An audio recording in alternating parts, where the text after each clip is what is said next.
ايه يا مودي؟ ايه يا حبيبي؟ سلامتك، ايه اللي حصل لك؟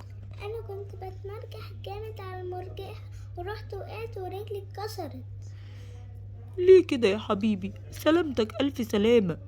طب وبعدين، ورجلك اتجبست؟ ايوه، هتقعد قد ايه؟ شهر كامل. معلش، عشان بعد كده نتعلم. الحمد لله ان احنا في طب وفي ادوية علشان نقدر نتعالج، لكن بعد كده لازم نتعلم من غلطنا. اكيد انت اتعلمت، صح يا مودي؟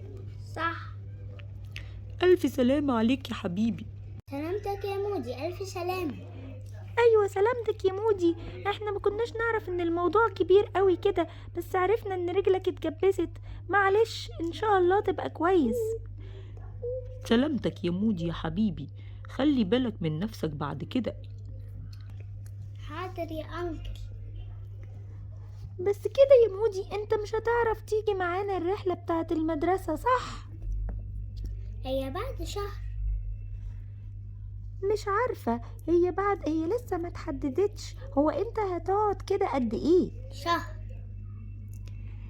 خلاص هنحاول في المدرسة نقول لهم ان هم يأخروها شوية، ممكن يخلوها بعد شهر لما انت تخف. هنحاول. ماشي. ألف سلامة يا أستاذ شريف، إن شاء الله مودي يبقى كويس.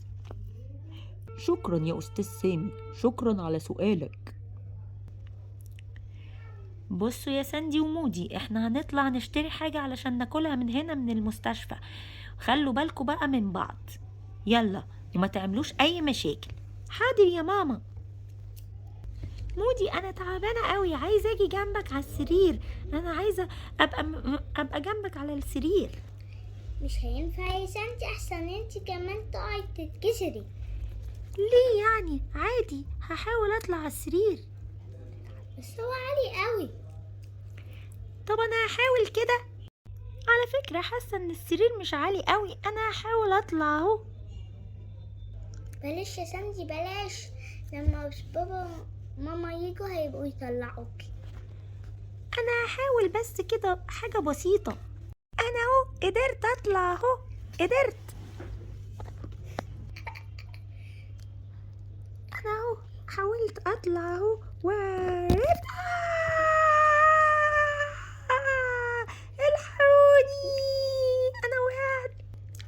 كده يا سانتي، مش انا قلتلك انا اصلا مش قادر اصلا اقوم انقذك. انا خايفة اكون رجلي اتكسرت انا كمان. ايه ده؟ ايه اللي حصل يا ولاد؟ ايه اللي حصل؟ ايه يا ساندي؟ انت وقعتي انت كمان؟ ايه اللي حصل؟ سانتي كانت بتحاول تطلع على الكرسي، قعدت على السرير، وبعدها جت تطلع على السرير، قلت لها لا يا ساندي، راحت وقعت على ظهرها اتكسرت هي كمان، متهيألي كده. رجلي يا بابا وجعاني، انا وقعت انا كمان. وبعدين فيكوا يا ولاد، يعني نسيبكوا 5 دقايق تعملوا مشكلة تانية؟ احنا ناقصين.